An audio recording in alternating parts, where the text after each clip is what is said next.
왜 힘들 것 같아요? 아직 아는 것이 능숙하지 않기 때문에 그래요. 아직 이해가 약하기 때문에 그렇거든요. 실제로 시각적으로 아는 것이랑 그 어떤 보이는 것을 아는 것이랑 들린 것을 아는 것이랑 생각을 아는 것이랑 느낌을 아는 것이 전혀 다르지 않아요. 근데 이제 그렇게 해본 적이 별로 없기 때문에 그리고 이해가 약하기 때문에 뭐 알아듣는 것도 있고 알아듣지 않는 것도 있어요. 근데 계속 하다 보면 똑같은 원리이기 때문에 자연스럽게 이해가 될 겁니다. 그리고 그 중에서도 사실 제일 어려운 것은 생각을 아는 것이에요. 생각을 안다는 것을 아는 것. 이게 그 중에서 제일 어려워요. 왜냐하면 생각이라는 것이 잡을 수 없기 때문에. 근데 수행을 하다 보면 이것 또한 이해가 돼요. 생각이 대상이라는 것도 이해가 되고, 생각을 안다는 것 또한 이해가 돼요. 수행 계속 꾸준히 해나가시면 그렇게 됩니다.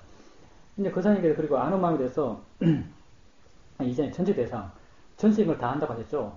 알 수 있는 게 좀 더 능숙해지셨다고 하셨는데, 좌선 때도 그 상태가 계속 유지가 되니까. 그 정도는 충분합니다. 냄새하고 맛은 잘 없어요. 좋습니다. 감각기관이 몇 개인지는 중요하지 않습니다. 그냥 사실 두 개 이상의 대상만 알아주면 돼요.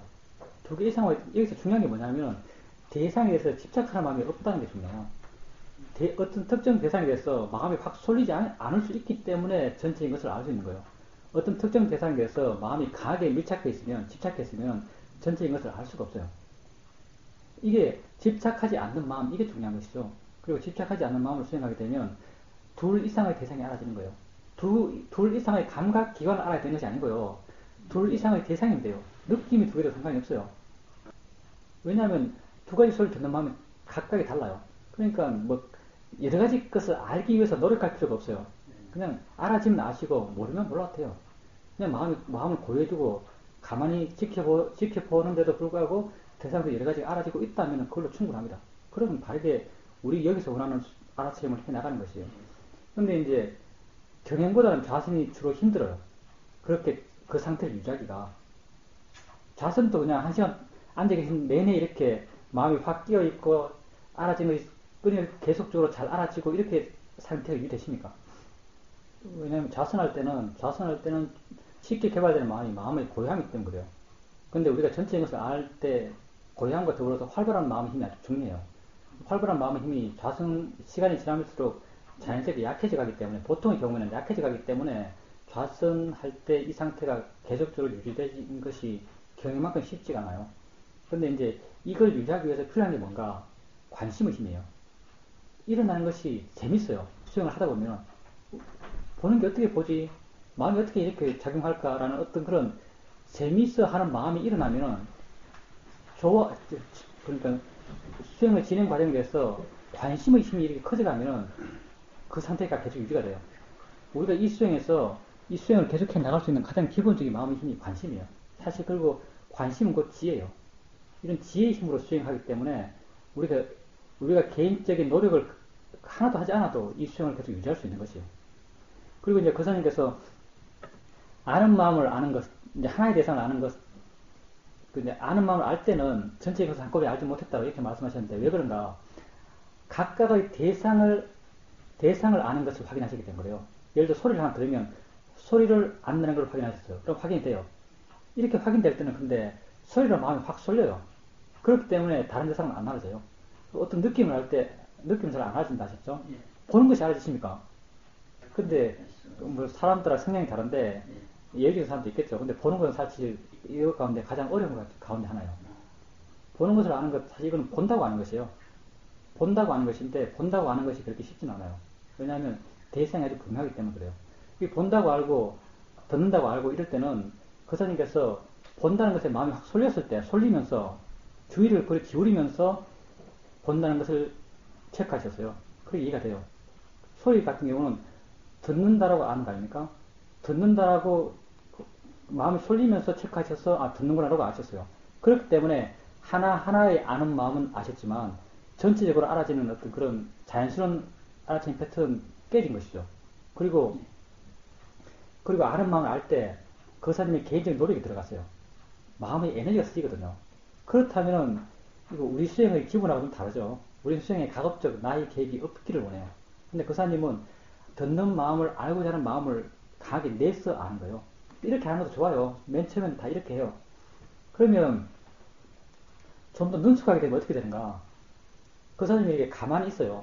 좌선할 때 예를 들면 가만히 있으면은 소리 들리고 느낌 또 여기 느낌도 한꺼번에 알아줘요. 여러 가지 게 한꺼번에 알아줘요. 한꺼번에 알아질 때 어떤 특정한 대상을 취하지 않고 그냥 전체적인 것을 안다고 알아요. 이렇게 다 알 수 있습니다. 아는구나라고 알면 돼요.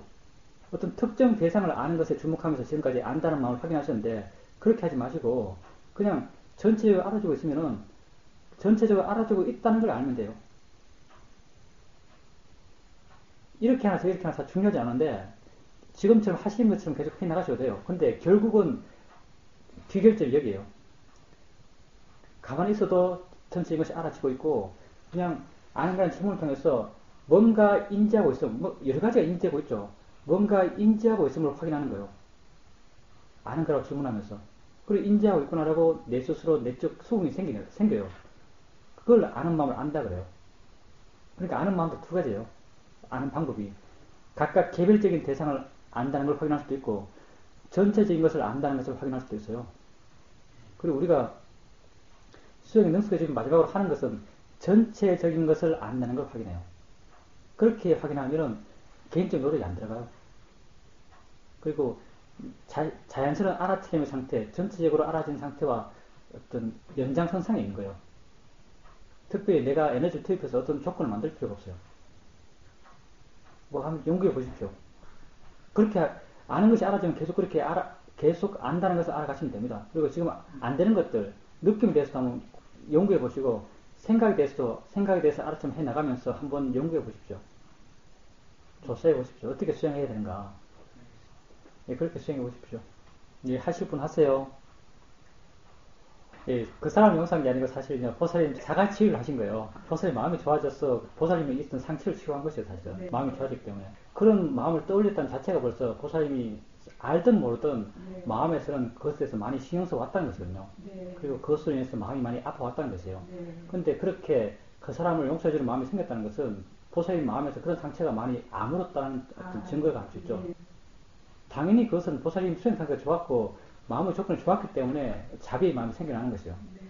사실 남에게 자비를 보내지만 남에게 보낸 자비는 실제 자기에게 영향을 끼친 자비예요.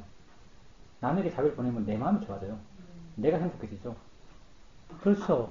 보살님 마음, 내적으로 그런 마음이 일어날 때 다른 사람이 그 사람이 참 바른 견해 가시면 좋겠다, 바른 수행을 했으면 좋겠다라고 이런 생각을 할 때 보살님 마음이 아주 좋아요. 보살님 마음이 더 깨끗해져요. 더 행복해지고 그 사람이 실제 보살님 마음을 전해 받겠어요. 보살님이 좋은 마음을 일으키면서 자기 자신의 마음을 더 좋게 만들어 나가는 것이요. 자비감 명성도 사실 그런 거예요. 자기 마음을 좋게 하기 위해서 하는 것이요. 예, 좋습니다. 마음이 좋으니까요. 좋은 마음의 상태가 그렇게 되었기 때문에 그럴 거예요. 그리고 좌선할 때도 좌선 상태를 계속 유지하고 싶어 하는 마음. 그거는 이제 좌선 상태가 좋기 때문에 그런 것이요. 어떨 때는 좌선을 계속 하고 싶어 하는 욕심으로 좌선을 계속 하는 사람도 있어요. 그리고 이제 호사님께서 이제 그 마음 하시면서 계속 이제 하루 종일 마음이 안 떠난다 이렇게 말씀하셨는데 이제 마음을 안다는 것도 이제 두 가지가 있어요. 바르게 하지 못한 경우는 이제 마음이라는 어떤 가상적인 뭐를 만들어 놓고 어떤 어느 곳에 있는 마음을 계속적으로 이제 관념적으로 마음을 계속 알아가는 것 이런 경우가 있을 수 있고 실제적으로 마음을 알아가는 경우가 있을 수 있어요. 우리가 수행적으로 하고자 하는 건 실제적으로 마음을 알아가는 거예요. 그럼 실제적 마음은 뭐고 관념적 마음은 뭔가? 관념적 마음은 어떤 작용이 없어요. 그냥 어느 존재를 가정해서 그 존재를 내 마음의 힘으로 만들어요. 마음이 여기 있구나라고 하면서 마음을 만들어서 마음을 보면서 마음을 안다라고 말하는 사람도 있어요. 근데 이건 마음을 아는 게 아니에요. 마음을 안다는 것은 어느 고정적인 마음을 아는 게 아니에요. 마음을 안다는 것은 작용을 안다는 것이에요. 마음은 어디에 있는 것도 아니고 어느 형태를 갖고 있는 것도 아니고 어디에서 찾을 수 있는 것도 아니에요. 단지 그 작용을 이해할 수 있을 뿐이에요.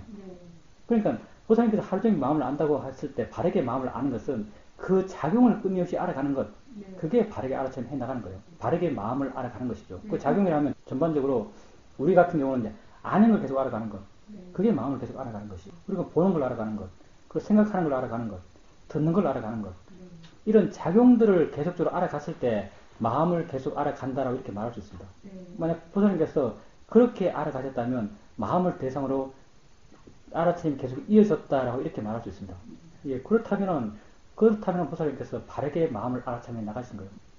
그리고 그렇게 할 수 있다면 계속 그렇게 수행을 해 나가십시오. 계속 그렇게 작용들을 계속 알아가 보세요. 그러면 점점 그런 것에 대한 이해들이 마음이 생겨나요.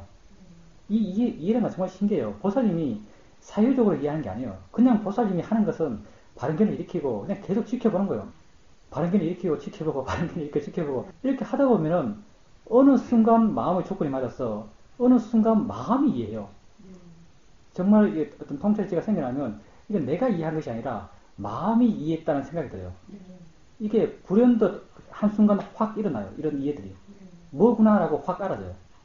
표현이 그냥 확 알아진다라고 밖에 말할 수가 없어요. 그냥 확 알아져요. 이거구나라고. 안다는 게 뭐구나. 마음이라는 게 뭐구나. 작용이라는 것이 뭐구나. 하는 것이 확 알아져요. 그러기 위해서 그렇게 실제하는 법, 실제하는 것, 빠라마타 부르는 것, 이걸 계속적으로 알아채며 해나갈 수 있어야 돼요. 부처님께서 그렇게 마음을 지속적으로 알아채며 할 수 있다면 그걸 계속 하시면 돼요. 좌선 개인뿐만 아니라 일상생활 쪽에서도 계속 그렇게 할 수 있어요. 예, 그렇다면 좋습니다. 계속 정말 알아채면 이어지면요. 내 마음이 시시각각 좋게 변해가요. 알아채면 이어진다는 게 단순하지가 않아요. 정말 이게 우리 수행에서 가장 핵심적인 어떤 마음의 질을 좋게 만들기 위한 가장 핵심적인 요소예요. 알아채면 이어간다는 것. 알아채면 이어지면은 계속적으로 마음이 변해가요. 좋은 쪽으로 계속적으로 변해가요. 좋은 조건들이 계속적으로 만들어지기 때문에 삭제가 된다는 선업의 마음입니다. 그리고 지혜가 나기 위해서는 알아채면 이어지는 것, 그게 아주 중요해요. 계속적으로 그렇게 마음을 대상으로 수행할 수 있으시다면 계속 마음을 대상으로 알아채면 이어질 수 있도록 그렇게 계속 수행해 보십시오. 이제 보살님 어제 안 하셨죠? 인터뷰 부담스럽게 생각하지 마세요. 이거 뭐 안 해도 되는 인터뷰예요. 지난해 그 9일 동안 계속 계셨어요. 예. 그렇게 보는 게 통증을 바르게 보는 것이에요. 근데 항상 그런 현상이 나면 왜 그런 현상이 나는가 이걸 따져보셔야 돼요. 왜 그렇게 마음이 변했겠어요? 예, 받아들이는 마음이죠. 네. 받아들이는 마음이 할 수 있습니다. 인정하는 마음, 받아들이는 마음. 네. 막 그러니까 그걸 지켜보는 마음이 여유가 있었어요. 그렇기 때문에 이 통증으로부터 마음이 이런 건 자유로운 거죠. 실제로 통증을 이렇게 바라보면서 우리가 하고 싶어 하는 것은 뭐냐면은 통증을 지켜보는 마음의 변화가 우리 수행의 포인트예요. 보살님께서 통증이 뭐 자세하게 보이고 상세하게 보이고 하나도 안 놓치고 다 보인다. 대상이 어떻게 보이는가? 이건 우리 수행이 중요한 게 아니에요. 대상을 지켜보는 마음이 어떻게 변하는가? 이게 우리 수행의 포인트예요. 대상을 지켜보고 있는 마음이 어떻게 변하는가? 우리는 바르게 보려고 하는 것이지 자세하게 보려고 하는 게 아니에요. 자세하게 본다는 게 중요하지 않아요. 대상을 어떻게 보는가 중요하지 않아요. 어떻게 보는가가 우리의 어떤 수행적 관심이에요. 그러니까 바르게 보는가 바르지 않게 보는가 이게 우리 수행의 관심이죠. 보살님께서 통증에 대해서 이렇게 마음이 반응하지 않았던 것은 바르게 봤기 때문에 그래요. 이렇게 바르게 볼 수 있는 마음은 보는 마음에 지혜가 있었기 때문에 바르게 볼 수 있는 거예요. 그리고 이런 지혜는 보살님 같은 경우는 어떤 지혜를 갖고 해서 어떤 특별한 노력을 하지 않으셨지만 이런 지혜를 일으키기 위해서 보는 마음의 지혜를 일으키기 위해서 우리가 바른 견을 일으켜주는 거예요. 자연이 이치다, 대상이다라는 말을 해준 이유가 보는 마음에 지혜가 생기도록 만들어줘요. 이런 바른 견을 일으킨 것이. 예, 그 착각이 아니고요. 우리가 항상 그렇게 수행하기를 원해요. 그렇게 수행해요. 이 수행이 능숙해지면은 그건 이론이고요. 그건 이론적인 것이고 또 구조적으로 말한다면은 구조적으로 말하지 맙시다. 수행이 능숙해지면은 이미 마음이 능숙해졌기 때문에 그 대상 하나하나를 알기 위한 노력을 안 해요. 개별적 대상에 신경을 안 써요. 그냥 마음이 가슴 앞쪽에 있는 것 같아요. 가슴 앞쪽에 있는 것 같으면서 이 마음이 소리도 알고 보는 것도 알고 느끼는 것도 알고 생각하는 것도 알아요. 이렇게 하는 건 자연스러워요. 이렇게 알기를 원해요. 사실 우리는 이렇게 된 알아차림, 이걸 우리 수행에서 되고자 하는 알아차림 상태예요. 이때는 보살님께서 개별적 하나하나에 신경을 안 써요. 개별적인 하나하나들, 소리들, 느낌들, 생각들은 지 혼자서 막 일어나요. 귀는 소리 듣고 눈은 보고 마음을 생각하고 자기들 일을 자기들 해요. 자기들 일을 자기들 한다는 걸 내가 알아요. 그렇지만 난 거기 그렇게 신경이 안 쓰이고 거기에 마음이 가지도 않아요. 나의 마음의 방향성은 이렇게 가슴 앞쪽에 있는 듯한 전체적인 것 다 알고 있는 마음, 이 마음에 관심이 가 있어요. 가슴 앞쪽에 있는 마음은 실제로 보는 마음이죠. 보는 마음은 다양한 마음이 함께 하는 마음이에요. 그럼 뭐 오력이든 사띠도 오력이 들어가죠. 그리고 오력과 무슨 뭐 욕심 어리석음까지도 다 보는 마음에서 작용해요. 맞습니다. 이 마음을 바르게 하는 거예요. 근데 이 마음 가운데 또 하나 있는 마음이 뭐냐면 여러 가지 마음이 함께 조합해서 작용하는 마음을 보는 마음이라 그래요. 근데 보는 마음이 그런데 보는 마음 가운데 우리는 어떤 마음이 주목해서 봐가는가. 이 보는 마음 전체 걸 다 알죠. 근데 보는 마음은 여러 가지 마음이 함께 작용하는데 여러 가지 마음 가운데 또 어떤 마음이냐면 이 보는 마음 가운데서 또 아는 마음 작용이 있어요. 하나의 작용으로서. 아는 마음 작용과 오력과 욕심과 화와 어리석음이 뭉뚱그려서 함께 보는 마음 속에 작용하고 있어요. 그러면 이 보는 마음 가운데, 많은 마음 가운데 우리는 어떤 마음을 주목하는가 하면 보는 마음 가운데 작용하고 있는 아는 마음을 주목해요. 그래서 아는가라는 질문을 해보는 거예요. 아는가 질문을 했을 때, 이때는 아는가 질문을 했을 때 어떤 마음이 안다는 걸 확인하는가 하면 보는 마음 속에서 작용하는 아는 마음, 보는 마음 가운데 하나 있는 그 아는 마음 작용, 그걸 확인하는 거예요. 전체인 것이 알아지면서 이렇게 아는가라는 질문에서 전체인 것을 알고 있거나 알고 확인하는 것. 계속 변하고 있죠. 확인이 안 되지만. 근데 변한다는 걸 나중에 이해하게 될 거예요. 그러니까 보살님께서 단지 그 상태에 머물러 있지 마시고요. 그때 보살님이 느끼기에는 그냥 가슴 앞쪽에 있는 마음의 존재감이 느껴져요. 느낌 비스무리하게 존재감이 있는 것이 느껴지거든요. 그렇게 지켜보시게 되면 마음을 만들어내게 돼요. 그렇게 하지 마시고요. 그때 안다는 것을 확인하세요. 전체적인, 아까 거사님에게 말했죠. 전체적인 것이 알아지고 있을 때, 아는가를 물어보면서 전체적인 것이 알아지고 있음을 확인해 보세요. 알아지고 있는 것이 마음이 확인되는지. 그런 확인해 보십니까? 단지 그 상태에 머물러 있어요. 예, 그냥 가만히 있어도 대상들이 알아지지 않습니까? 예, 좋습니다. 그렇게 대상들이 가볍게 알아질 때, 특히 좌선에 있을 때, 여섯 가지, 뭐 여러 가지 대상들이 한꺼번에 알아져요. 알아질 때, 그것들에 대해서 반응하고 있는 마음의 존재감이 가슴 앞쪽에서 전방에서 이렇게 알아지십니까? 느껴지십니까? 그렇게 하지 마십시오. 특정 대상에 대해서 그렇게 연구하지 마세요. 통증을 이겨내는 게 통증을 없애는 게 아니에요. 보살님이 이렇게 전체적인 것을 보고 있을 때 통증이 생기나면 그 통증과 이렇게 멀어요. 이 멀을 때 멀리서 이렇게 그냥 통증을 알게 되면 통증을 더 쉽게 극복할 수가 있어요. 통증이 그렇게 대단하게 생각되지 않아요. 근데 통증이 가까이 가서 통증을 보면 더 참기 힘들어요. 더 싫어하면 강해지고. 다른 것을 아는 것처럼 그렇게 통증을 아시면 돼요. 통증을 자세하게 볼 필요가 없습니다. 자세하게 본다는 건 중요한 게 아니에요. 이게 전체적인 것이 알아지고 있을 때, 그냥 아는 거랑 물으면서 전체적인 것들이 인지되고 있음을 확인해 보세요. 그것만 하시면 돼요. 그렇게 확인되시면 다시 확인하시고 자꾸 확인해 가시면 됩니다. 예, 그렇게 해보십시오. 다른 분 하십시오. 문 앞에 앉아 계신 보살님은 이 수행 해보셨나요? 처음 오셨나요? 그럼 보살님도 이 인터뷰 들으시고요.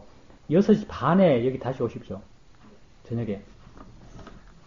좋습니다. 그렇게 모든 것이 마음이구나 라고 알았다고 한다면 마음에 대한 이해가 그때 있었기 때문에 가능할 겁니다. 실제 다 우리가 모든 세상을 다 마음이 해석하는 것이요. 우리가 아는 것 또한 다 마음이 만들어낸 어떤 해석들이에요. 해석의 결과물도 우리가 아는 것이죠. 다 우리가 마음을 갖고 사는 것이죠. 근데 이제 그렇게 해 나가실 때, 마음을 아실 때, 그냥 단지 관념적으로 모든 것이 마음이구나 이렇게 아시기보다 이렇게 아실 수도 있겠죠. 이해로서 수행을 해 나가시다가 어떤 이해로서 그런 이해가 생길 수 있어요. 모든 것이 마음이 만들어낸 것이구나 라는 이해의 내용으로서 그게 일어날 수도 있겠죠. 근데 일상의 이제 보통의 수행에서는 좀 전에 말씀드렸지만 수행에서는 작용을 알아가셔야 돼요. 본다는 작용, 안다는 작용, 주로 우리는 안다는 작용을 알죠. 안다는 작용을 이렇게 알아가시고, 안다는 작용을 계속 알아가다 보면 그런 이해가 생겨나죠. 아, 마음이 다 만들어내는구나. 라고, 이런 이해가 생겨나요. 일상의 수행은 이제 작용 쪽에 관심을 갖고 그렇게 수행하셔야 됩니다. 이제 알아지는 것과 작용하는 건 조금 다르죠. 알아지는 것은 대상 쪽이고요. 아는 것은 마음 쪽이거든요. 그 아는 것이 마음에서 이해가 되는지 한번 체크해 보셔야죠. 그 아는 것이 마음에 체크된다는 것은 마음의 어떤 느낌으로 확인할 수가 있습니다. 수긍의 느낌, 내가 아는구나라는 어떤 내적인 동의, 이런 걸 통해서 마음을 알고 있다는 걸 스스로 확인할 수 있어요.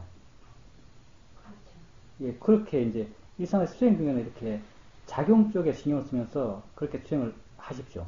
그게 이어질 수 있도록 그렇게 하시면 됩니다. 그건 내가 확인할 수 있는 건 아니에요. 보살님 스스로가 확인하셔야 돼요. 그러니까 보살님께서 어떤 걸 보면서 본다고 이해하는지 이해되는지 확인해 보시고 내 마음속에서 마음에서 어떤 그런 수긍의 느낌이 생기는지 소리를 들으면서 듣는구나라고 이해하고 있는지 확인해 보시고 그리고 또 느낌 알면서 아는가라고 물어보면서 느낌을 알고 있다는 것이 이해되는지 그리고 또 전체적인 걸, 보통 전체적인 걸 다 알겠죠. 자연스럽게.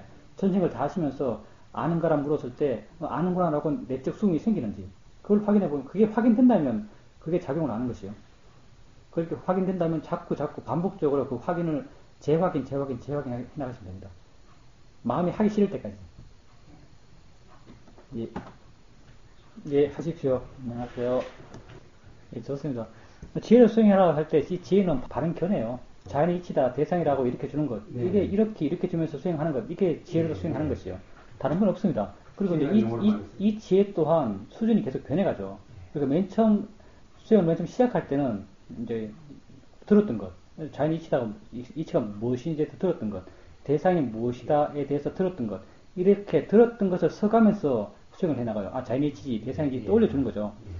근데 수행을 해가면서 조금씩 이제 사유해보죠. 자연이치가 뭐지?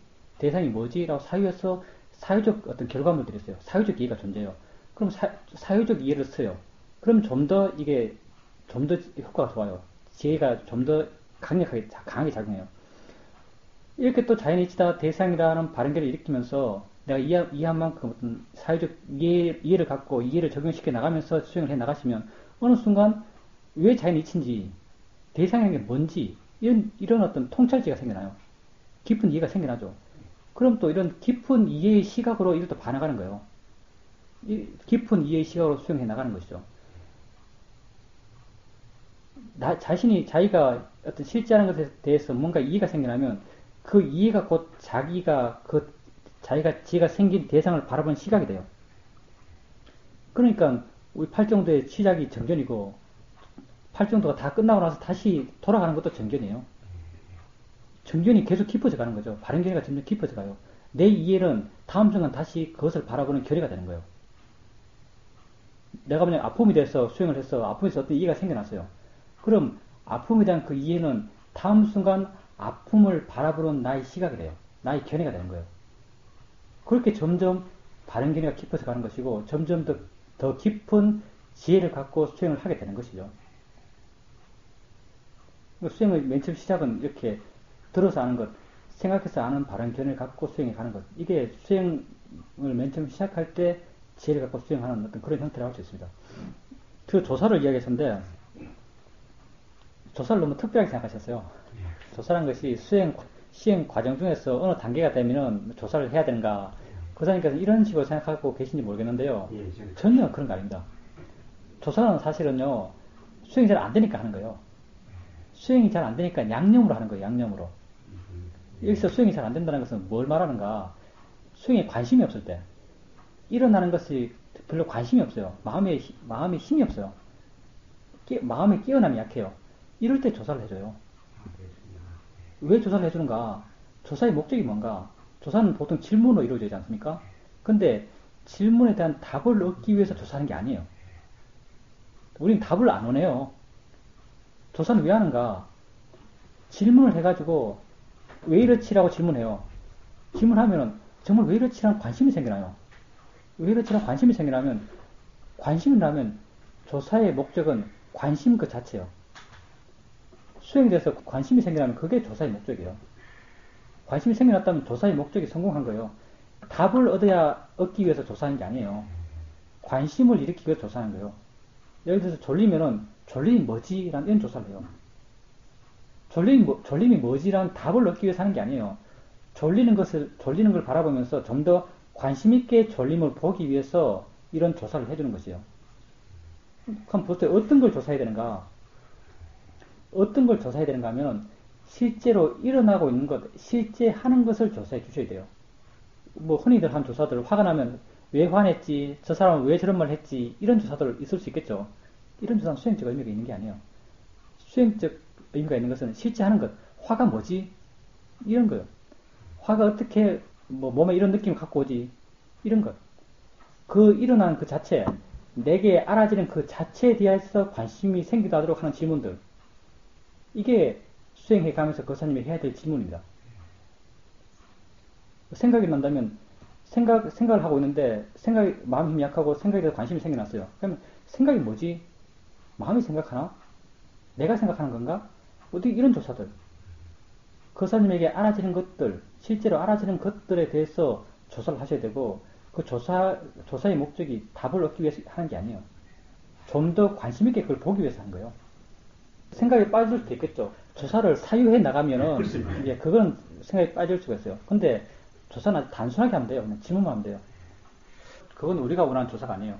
그거는 어떤 이야기의 스토리를 생각하는 거죠. 저리 우리는 뭐지, 피가 안 통하는가, 뭐, 내가 뭐 너무 오래 앉았나, 이런 결과들을 가져오는 조사들은 그게 우리 수행에서 바람직한 조사가 아니에요. 우리 수행에서는 알아지는 것을 직접적으로 그 알아지는 그 자체에 관심을 더 갖게 하기 위해서 조사하는 거예요. 통증이 있다면 통증이 뭐지? 이런 조사예요. 이게 느낌인가? 느낌은 왜 내가 아프다고 느끼지? 마음이 뭔데 이걸 느낄까? 이런 조사를 하셔야 돼요. 이런 조사를 하게 되면 그 통증에 대해서 더 관심이 가져요. 더 관심이 가지고 그 통증이 좀 더 객관적이 돼요.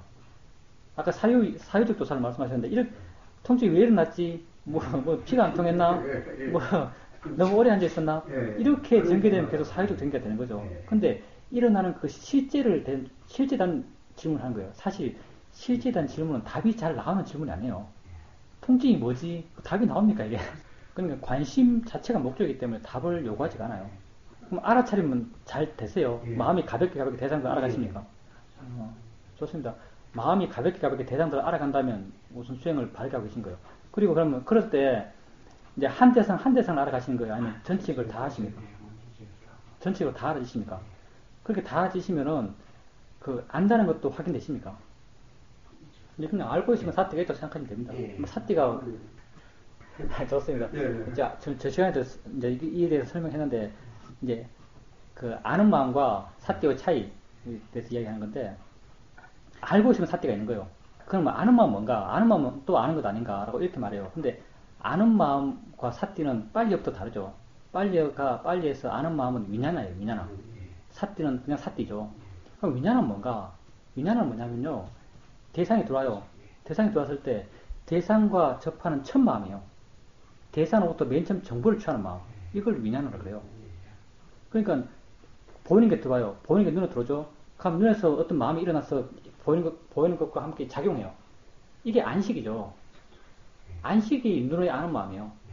근데 안식이 보이는 게 저게 뭐 의자인지 저게 초록색인지 저게 뭔지라고 이렇게 분별해서 알 수 있는 마음이 아니에요.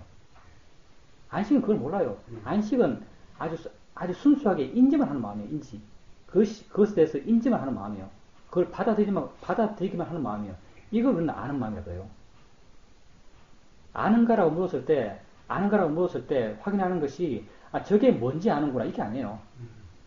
저게 책상이라고 아는구나, 이걸 확인하는 게 아니에요. 저게 볼펜이라고 아는구나, 이걸 확인하는 게 아니에요.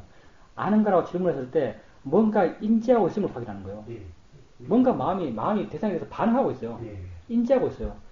인지하고 있구나라고 확인하는 것이지, 뭐라고 아는구나, 무슨 색깔이라고 아는구나, 이것을 확인하고 하는 게 아니에요. 그러니까 아는가라고 물으면서 대상과 더불어서 뭔가 마음이 작용하고 있음을 확인하는 거예요. 인지하고 있음을 확인하는 거죠. 그렇게 물으면서 그걸 한번 확인해 보십시오. 네, 그렇게 한번 해보십시오. 예, 박사님 하실 말씀 있으신가요? 좋습니다. 수념체에서 느끼면 세 가지 느낌이죠. 즐거운 느낌, 괴로운 느낌, 즐겁기도 괴롭지 않은 느낌. 이 수념체는 느낌을 세 가지로 얘기하죠. 이 세 가지는 보면 알겠지만 다 마음의 느낌이에요. 즐겁고 괴롭고 한 것이 다 마음의 느낌이죠. 느낌이 세 가지 느낌이 있겠지만 더 크게 말하면 다섯 가지 느낌이 있어요. 두카, 수카, 우베카, 그리고 소마나사, 도마나사예요. 그러니까 수카, 두카라는 것은 몸의 즐거운 느낌을 수카, 몸의 즐거운 느낌, 몸의 괴로운 느낌, 그리고 즐겁지도 괴롭지도 않은 느낌, 그리고 마음의 즐거운 느낌, 마음의 괴로운 느낌, 이렇게 다섯 가지로 구분해서 말해요. 그러니까 그 수념체에서 말하는 느낌은 마음의 느낌이죠. 마음의 즐거운 느낌, 마음의 괴로운 느낌, 그리고 마음의 어떤 즐겁지도 괴롭지 않은 느낌이죠. 신념체는 사실 느낌이죠. 신념체란 느낌으로 알 수 있는 거예요. 신념체 느낌은 몸에서 일어나는 느낌이죠. 그러니까 몸에서 일어나는 느낌인데 그것이 즐겁다 괴롭다라고 판단하기 이전이에요. 단지 느낀다는 것만 알고 있는 거죠, 그때는. 그럼요, 개별적으로 가지 않습니까? 개별적으로 가서 볼 때는 기본적으로 어떤 마음의 에너지가 투입돼요. 그리고 대상에 대한 어떤 중요도를 가치를 많이 투입해요. 대상을 상당히 중요하게 생각해요. 그 개별적으로 갈 때는. 근데 전체로 볼 때는 대상에 대해서는 그렇게 신경 쓰지 않아요. 대상들은 지 작용대로, 지 성질대로 그냥 막 일어나고 있어요. 그러니까 거사님께서 전체 그 개별적인 것을 보실 때 대상은 신경 쓰지 마세요. 그렇게 왔다 갔다 하면서 보세요. 가볍게 옮겨가면서 보세요. 가볍게 옮겨가서 보시다 보면 자연스럽게 뭐 옮겨가는 어떤 작용들에 대해서 알아요. 옮겨가는 거라고 알지 않습니까? 옮겨가는 거라고 아는 것, 그것 또한 마음을 아는 것이에요. 마음이 옮겨가고 있죠. 그걸 좀 더 능숙해지면 그냥 뒤로 이렇게 물러나게 되면 전체적인 게 다 보여요. 전체적인 것이 다 보일 때 거사님에게는 어떤 불만족이 생길지도 모르겠어요. 왜냐하면 각각의 대상들이 안 보이니까. 거사님은 각각의 대상들을 자세히 보고자 하는 마음의 욕구가 있을지도 모르겠어요. 근데 거사님이 분명히 이해하실 될 게 뭐냐면은 대상 하나하나를 자세히 보는 건 전혀 안 중요해요. 대상은 알아지고 있으면 그걸로 충분해요. 그걸 자세히 보고 자세히 관찰하고 하는 것은 전혀 우리 수행에서는 의미가 없어요. 자세히 봐야 된다고 생각하지 마십시오. 자세히 봐야 좋다고 생각하지 마십시오. 그냥 이렇게 알아지면 그냥 알아지는 대로 계세요.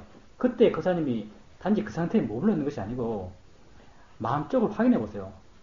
아는 거라 물어보면서 알고 있는지를 한번 체크해 보세요. 뭔가 대상들이 알아지고 있지 않습니까? 대상들이 알아지고 있어요. 알아지고 있는 것이 그냥 알아지는 게 아니에요. 뭔가 대상들과 더불어서 작용하는 게 있었기 때문에 알아진 거예요. 좋습니다. 뭔가 아는 것 같다라고 되지 않습니까? 네. 좋습니다. 아는 것 같다면 충분해요. 마음이란 것이 원래 그렇게 구체적으로 분명하게 잡아서 알 수 있는 게 아니에요. 아는 것 같다라고 여겨지시면 계속 반복적으로 계속 그걸 확인해 보세요. 마음에 대한 이해가 조금 깊어지면서 그게 뭔지에 대한 좀 더 분명한 이해가 생길 거예요. 아는 것 같다 하더라도 계속 그걸 하세요. 그러면 됩니다. 그 대상을 자세히 보려고 하지 마세요. 중요하지 않습니다. 그리고 수행에 가시면서 아는 것 같다는 걸 자꾸 확인해 가시면 자연스럽게 안다는 것이 무엇인지에 대한 어떤 관심도 생겨나요. 도대체 뭔데 알까? 좀 관심도 생겨나고 이런 관심의 힘으로 또 수행을 계속 해나가게 됩니다. 그거는 우리가 10년째를 하기 때문에 그 사람들이 대상에 대해서 너무 과도하게 대상을 중요하게 생각하고 대상을 자세하게 보려고 그러고 이런 경향들이 사람에게 강하기 때문에 반대 급부적으로 마음을 강조하고 있는 것이에요. 근데 정말 어떤 이해 측면에 나가서 나의 존재에 대해서 이해를 해나가는 그런 것에 가게 되면은 대상과 마음의 가치가 똑같아요. 내 존재라는 것이 마음만으로 이루어진 존재가 아니에요. 마음과 대상이 함께 작용하는 존재예요. 대상도 마음만큼 중요해요. 수행 과정에서 그게 사람들에게 좀 더 균형을 맞춰줄 수 있는 말이기 때문에 그렇게 이야기해 주는 거예요. 거사님이 이제 이해를 한다는 게 거사님이 생각하고 있는 이해해야 될 대상이 이해해야 될 것이 다 대상 쪽을 이해해야 된다고 생각하거든요. 예를 들어서 화 같으면 화를 지켜봐서 화를 이해한다 이렇게 생각하시고 그렇죠. 또 산발적으로 돌아갈 때 소리를 아시면은 소리를 알고 느낌을 알고 할 때 소리 이걸 이해해야 되고 느낌을 이해해야 되는데 이것 같다 저것 같다 이것 같다 저것 같다 하면 무슨 이해가 생기느냐 이렇게 생각을 하시고 계신데 우리가 우선적으로 이해하고 싶어 하는 건요 소리하고 느낌이 아니에요. 우리는 우선적으로 이해하고 싶은 게 뭐냐면 소리를 이렇게 알고 있다는 것 그리고 느낌을 알고 있다는 것 이걸 이해하고 싶어요. 안다는 걸 이해하고 싶어 하는 거지 소리를 이해하고 싶어 하는 게 아니에요. 먼저 안다는 게 마음의 작용이거든요. 그래서 산발적으로 하는 거예요. 이것 알고 저것 알고 이것 알고 저것 알다 보면은 이렇게 안다는 게 뭔지 이해가 생겨나요. 우리의 어떤 수행적 초점이 대상 쪽에 있는 게 아니에요. 마음 쪽에 있는 것이에요. 그렇기 때문에 우리가 이렇게 옮겨가면서 알아요. 이것 알고 저것 알고 이것 알고 저것 알고 계속 알아가다 보면 점점 마음이 멀어지면서 점점 객관적으로 봐나가면서 아는 게 뭐구나. 안다는 작용이 뭐구나. 이런 이해가 생겨나는 것이에요. 그리고 안다는 작용이 뭐구나 라고 하는 마음에 대한 이해가 생겨나게 되면은 자연스럽게 소리 들을 때 안다는 것은 듣는다는 것이에요. 소리 들을 때는 듣는다는 것이 이제 아는 마음의 작용이죠. 소리를 알아차리면서 듣는 게 뭐구나 이해해요. 듣는 게 뭐구나 이해하면은 그 이해가 깊어지면 자연스럽게 들리는 게 뭐구나고 이해해요. 이렇게 우리는 마음을 이해하고 나서 마음에 대한 이해가 깊어졌을 때 마음의 대상에 대한 대상을 이해하는 그런 수행을 해나가고 있죠. 그렇기 때문에 이런 식의 알아침을 해나가는 거예요. 가볍게 알아가면서 가볍게 옮겨가고 있는 것 이걸 아는 거예요. 알아진 대상 쪽으로 알려는 것이 아니라 움직여가고 있는 이것 대상과 함께 작용하고 있는 이걸 이해하고 싶어 하기 때문에 수행을 이렇게 하는 거죠. 그렇게 해보십시오. 계속 그렇게 하십시오. 그리고 그렇게 하면 사실은 좀 에너지가 들어요. 대상을 마음이 계속 이렇게 방향타를 계속 움직여야 돼요. 나중에는 좀 더 물러나서 예. 가만히 있어도 다 알아서요. 그럼 그 사님께서 이렇게 마음이 좀 활발하게 이거 다르다 저거 다르다 활발하게 막 움직이지 않습니까? 활발하게 움직일 때 가끔씩 한 번씩은 알지 않겠다라고 한번 생각해 보세요. 가만히 한번 있어 보세요. 가만히 있었을 때 어떻게 알아지냐 한번 확인해 보세요. 가만히 있었을 때는 마음은 그냥 가만히 있는데 여러 대상이 한꺼번에 알아져요. 그 상태를 한번 체험해 보십시오. 예, 그렇게 해보십시오. 예, 보살님부터 하십시오. 패스해도 됩니다, 우리. 어떠세요? 어디? 어렵지 않습니다. 모르기 때문에 어렵죠. 예, 우리 인터뷰의 특징이 그겁니다. 수행하고 있는 분들의 수행의 어떤 과정들이 다 다른 과정들에 있는 분들이에요. 근데 이걸 한꺼번에 인터뷰를 하고 있죠. 그러니까 다 듣게 되면 시작하는 입장인 보살님에게는 상당히 혼돈스러울 수 있습니다. 어떻게 되어야 된다 정해서 수행할 필요 없어요. 화를 안 내야 된다. 내지는 뭐 참아야 된다. 이렇게 정해놓고 수행의 삶을 살아갈 필요는 전혀 없습니다.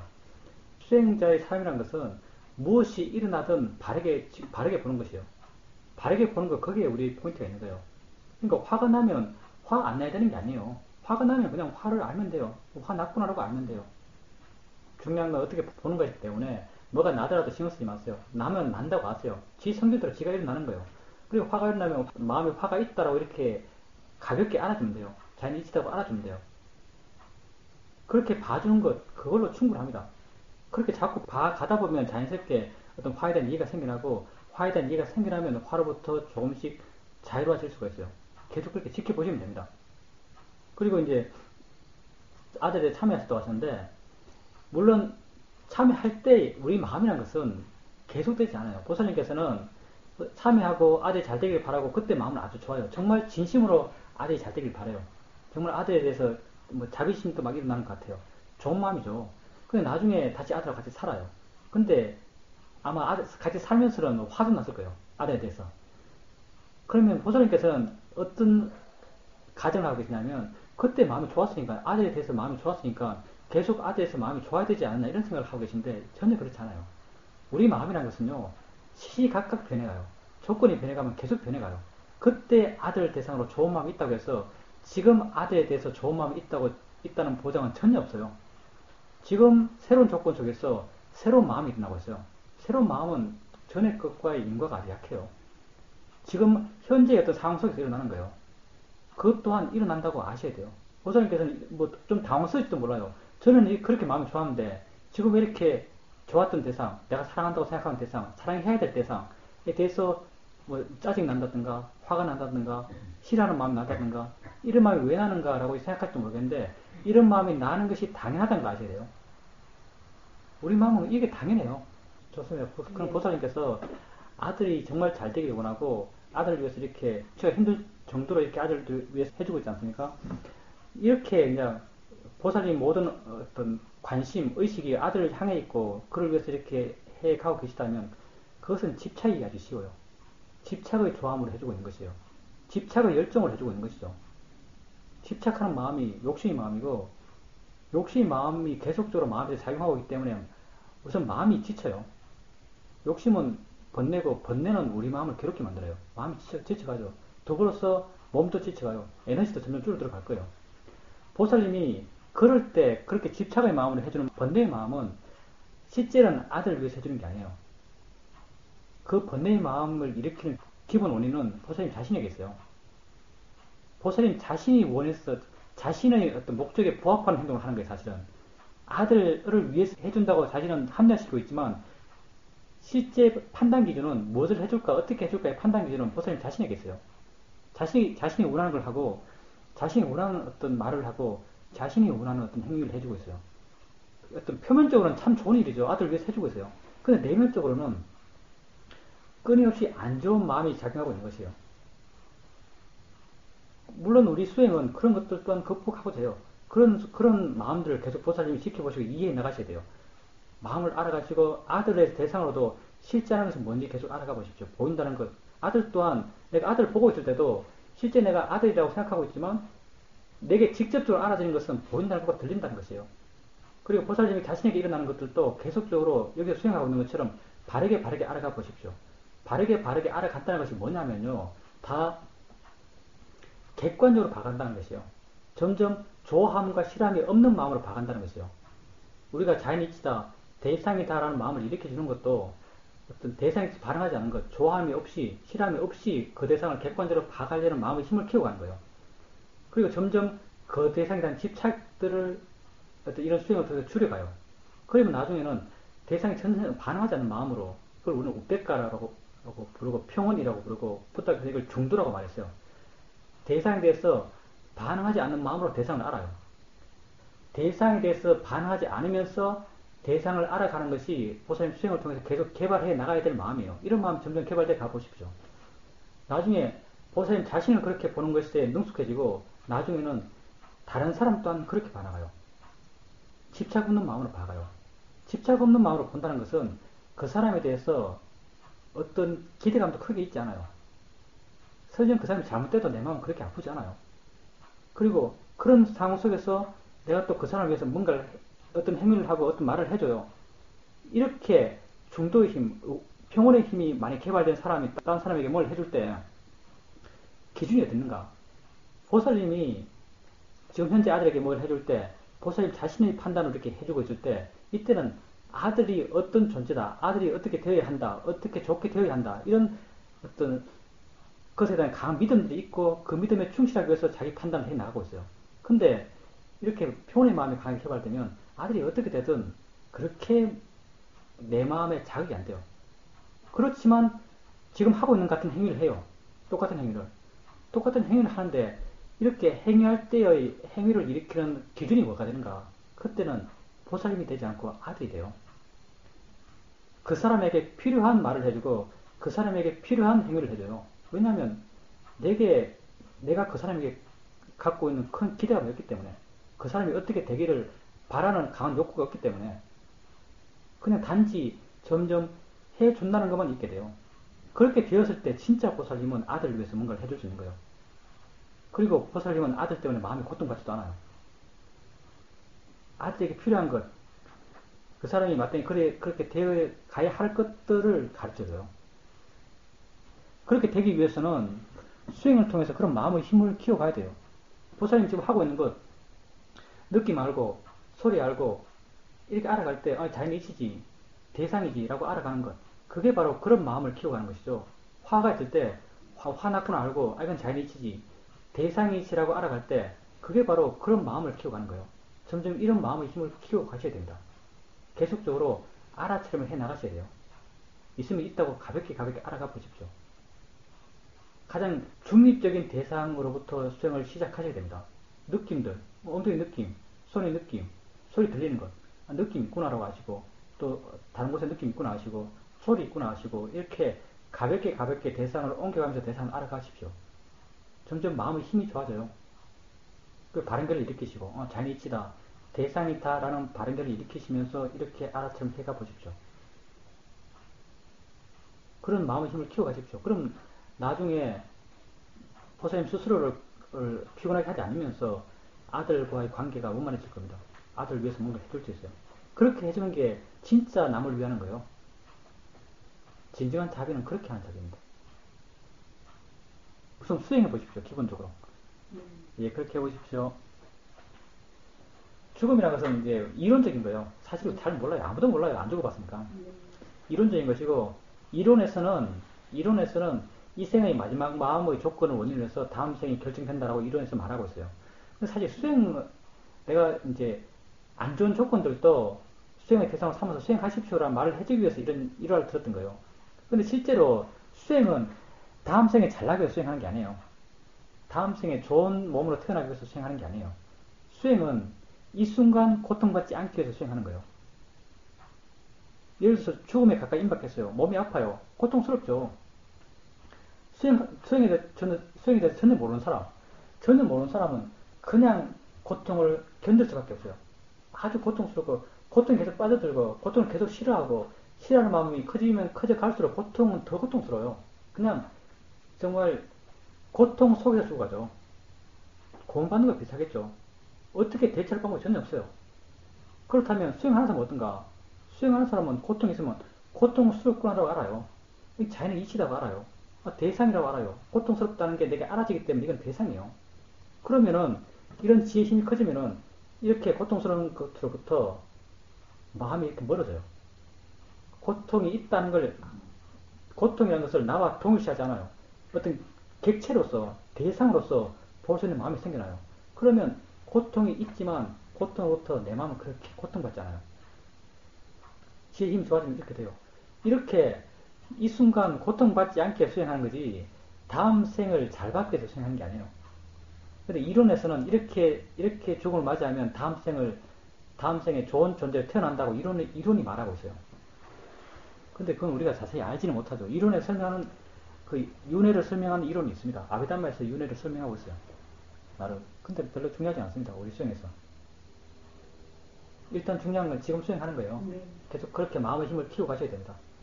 상황을 조작할 필요 없어요. 화나면 화난 줄 아시고, 욕심나면 욕심난 줄 아시고, 짜증나면 짜증난 줄 아시고, 느낌 있으면 느낌 아시고, 소리 있으면 소리 아시고, 중립적인 대상들을 가볍게 알아가시고, 이거 달고 저거 달고 이거 달고 저거 달고 옮겨가면서 가볍게 알아가시고, 그리고 자연이치다 대상이란 바른결을 일으켜주시고, 이렇게 알아가시면 됩니다. 예, 이렇게 해보십시오. 예, 좋습니다. 그때요, 두려움이 일어났어요. 두려움이 일어났을 때, 왜 이렇지라는 의문이 생겨났어요. 왜 이렇지라는 의문은 보살님의 의지와 상관없이 일어났을 거예요. 자연스럽게 마음에서 이런 의문들이 생겨나요. 질문들이 나오죠. 이럴 때 보살님은 이제 말로는 이러했고 저러했기 때문에 두려움이 일어났구나라고 이렇게 말로 설명하셨어요. 근데 그때 실제 상황에서는 그냥 마음이 뭔가 바로 알아요. 그렇지 않나요? 두려움을 잊게 한 인과관계들이 그냥 그 순간 그 질문과 동시에 그냥 확 깔아져요. 확 깔아지면서 뭐랄까요? 두려움의 마음이 약해져가죠.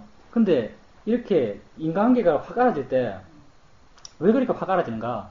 지금까지 그런 마음의 반응이 있을 때 꼭 두려움이 아니더라도 초조함이 되었든 불안함이 되었든 마음의 반응을 알아갈 때 이 초조함 불안한 것들이 다 어떤 해석의 결과로 일어난 거예요. 어떤 상황에 대한 해석들.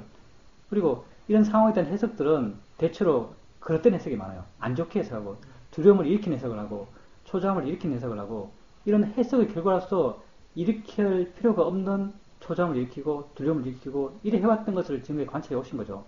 이런 메커니즘을 이해해요. 해석의 결과 두려움, 해석의 결과 초조함, 해석의 결과 어떤 슬픔 이런 것들에 대한 메커니즘을 이해하고 있는 거죠. 그러니까 보살님께서 두려움이 일어났고 두려움을 아는 순간 마음에서는 관심이 있나요? 왜 두렵지? 이게 뭐지? 라는 이런 질문도 일어나고 질문들과 동시에 해석을 통해서 그게 사실 해석이 지금 보살님이 설명했을 때는 설명은 이것이 이렇고 이것 때문에 이렇고 이걸 이렇게 해석해서 그렇고 이걸 해서 이렇게 말씀하시는데 그때 그 상태에서 일어나는 어떤 이해들은 그냥 이래서 이렇구나라는 어떤 아주 직관적인 이해를 해요. 그것을 계속적으로 그렇게 경험해 왔기 때문에 그러면 그것은 어떤 지혜의 작용으로서 그런 두려움이 그렇게 사라졌다 이렇게 말할 수 있습니다. 그때는 어떤 마음의 지혜가 약했기 때문에 그래요. 그때 수행할 때는 보살님은 의지로 수행한 거예요. 이렇게 알아침 하려고 그러고 바른견을 일으키려고 그러고 지켜보려고 그러고 수행했던 거예요. 의지로 수행했던 거거든요. 사실은 수행의 질은 낮은 거예요. 지금은 어떤가? 지금은 저절로 수행하는 거예요. 보살님이 두려움을 알았어요. 두려움이 순간적으로 확 일어났어요. 보살님이 뭐 이거 의식하고 안 게 아니에요. 그냥 이게 확 알아진 거예요. 알아지니까 보살님이 질문하려고 해서 질문한 것도 아니에요. 마음이 그냥 질문해요. 왜 이렇지라고 질문해요. 왜 이렇지라는 질문이 지혜가 하는 거거든요. 왜라는 질문은 지혜가 하는 거예요. 지혜가 일어나면서 자기 스스로 질문해요. 질문하니까 자연스럽게 마음은 이 질문의 내용을 따라서 마음은 조사를 해요. 마음의 작용이, 마음이라는 것은 어떤 질문을 일으키면 그 질문 내용의 방향대로 조사를 해요. 왜 이렇지 하는 것에 대해서 습관적으로 마음이 조사를 해요. 조사하면 어떤 과장되어 가는 사회적 전개, 이것 때문에 이런 결과가 나왔다는 것을 경험적으로 알아요. 그 결론을 순간적으로 아는 거죠. 이렇게 마음이 진행되는데 여기에서 보살님이 실제적으로 자신의 의지로 하는 부분은 없어요. 그건 이걸 가지고 법이 수행한다고 그러죠. 저절로 되는 거예요, 이렇게. 마음의 원인 결과로서 저절로 마음의 진행이 이렇게 쭉 되는 것이요. 그러니까 이렇게 되는 마음의 상태가 수행의 상태가 더 좋은 수행의 상태죠. 법이 수행한다고 그러죠. 그냥 마음이 일어나서 자기 작용을 자기 스스로 해나가는 거예요. 감정 상태 직사인 게 더 좋아요. 예. 의도적으로 조사를 해봐야 전혀 만족이 안 돼요. 보살님께서 지금 지혜로서 자연스럽게 일어났고 그리고 어떤 사회적으로 상황을 안 좋게 해석을 해 나가면서 결과적으로 두려움이 생겼다는 그런 것들을 그런 이해들이 순간적으로 확 마음에서 알아졌기 때문에 그런 결과들이 나타났어요. 근데 의도적으로 조사를 했어요. 의도적으로 조사를 해서 왜 두려움이 일어났지라고 해서 의도적으로 생각을 해서 어떤 소리가 났고 그 소리를 내가 그릇되게 해석했고 그렇게 해석했으니까 그 결과로서 더 나쁘게 마음이 전개되면서 이 두려움이 나타났구나라고 사유적 전개를 해가면서 그런 결론을 내렸어요. 근데 이런 결론은요, 힘이 하나도 없어요. 사유적인 어떤 이런 해석의 결과는 힘이 하나도 없어요. 직관적으로 알았기 때문에 그게 힘이 있었던 거예요. 그러니까 이런 어떤 직관적 이해가 다발적으로 나온다면 좋겠지만 아니라면은 그냥 보살님이 의지적으로 해 나가는 것은 보살님이 알아지는 것을 바르게 봐나가려고 하는 것, 그걸 하셔야 돼요. 좋습니다. 다 그렇죠. 그냥 노력할 뿐입니다. 사띠가 이어질 수 있도록 노력할 뿐이에요. 근데 사띠가 어떤 식의 사띠예요? 대상들을 이렇게 옮겨가면서 하는 사띠예요? 아니면 전체적으로 다 하는 사띠예요? 들어오는 것이 한 가지예요? 여러 가지예요? 좋습니다. 그렇게 한다면 기본적으로 알아차림을 할 줄 아신다라고 말씀드릴 수 있습니다. 그러면 그렇게 알아차림 하는 것이 이어질 수 있도록 할 수 있는 만큼 이어져 가는 노력을 해 보십시오. 그리고 바른견을 일으키는 것, 그걸 해주세요. 자연이치다, 대상이다, 이런 바른견에. 그럼 그건 어쩔 수 없는 것이고요. 급한 상황에서는 수행해 가시면서 알아지는 대상을 접해서 알아차림 하시면서 일어나는 것, 그러니까 알아지고 아는 것이 나와 의지 없이 자연스럽게 나오기 때문에 이게 자연이치구나 라고 이렇게 한번 마음을 떠올려주세요. 떠올려주면 그것을 알고 있는 마음의 자세가 변해요. 이게 중요해요. 좋습니다. 그때 알고 있는가는 묻지 마시고요. 네. 뭐가 있나고 있지, 뭐를 알고 있지, 이렇게 물으세요. 질문이 용도가 다르거든요. 이게 아는가라는 질문을 좀 아껴놓을 필요가 있어요. 마음을 이해하기 위한 질문이기 때문에. 그러니까 그럴 때는 대상 쪽을 묻는 거 아니겠어요? 대상 쪽을 물을 때는 무엇이 일어나고 있지? 그러니까 마음이 힘이 약해졌을 때는 대상 쪽에 대한 질문을 해야 돼요. 그러니까 뭐가 일어나고 있지? 내지는 뭐 마음이 뭘 알고 있지? 이런 질문을 해보세요. 그런 질문을 통해서 알아지는 것으로 마음을 옮기세요. 그리고 그래도 안 되면 일어나세요. 일어나서 걸으세요. 그러면은 마음이 활발해지면서 대상들을 쉽게 알아갑니다. 우선 그렇게 해 나가십시오. 그렇게 해 나가시면 됩니다. 바르게 하고 계신 거예요. 그리고 알아차림이 아주 좋아지면은 가만히서 대상들이 아주 활기차게 알아지신다면은 그때는 아는가라는 질문도 한번 해보세요. 가끔 뭔가 인지하고 있음을 확인하는 거예요. 뭐가 뭔지 아는 게 아니에요. 뭔가 인지하고 있음을 확인하는 거죠. 그거 한번 확인해 보십시오. 음식과 관계해서 탐심을 내는 것은 거의 우리에게 오토매틱입니다. 탐심으로 먹지 않아 본 적이 별로 없어요. 가슴이 확장된다는 게 무슨 말이죠? 뭐 가슴이 튀진 않겠죠. 그냥 좋습니다. 마음이 깨어나면은, 그리고 더 많은 대상이 알아지면은 마음이 확장되듯이 느껴져요. 마음이 확장되듯이 느껴진다는 것은 그만큼 마음이 활발하단 말이에요. 마음이 활발하면 마음이 가볍죠. 그리고 마음이 가벼워지면 몸도 가볍게 느낄 수 있습니다. 그것도 마음과 몸의 마음과 몸이 연관성이기 때문에 마음이 가벼워지면 몸도 가볍게 느끼는 거예요. 그건 좋습니다. 그런 게 일어나면 그런 게 있다라고 아시면 됩니다. 그게 있으면 있는 줄 알면 돼요. 아주 단순하죠. 있으면 있는 줄 알면 돼요. 그건 보살님이 할 수 있는 일이 아니에요. 그 다음은 마음이 자기가 알았어요. 마음 스스로가 자기 조건 속에서 자기 작용 해 나가요. 그렇게 해보십시오.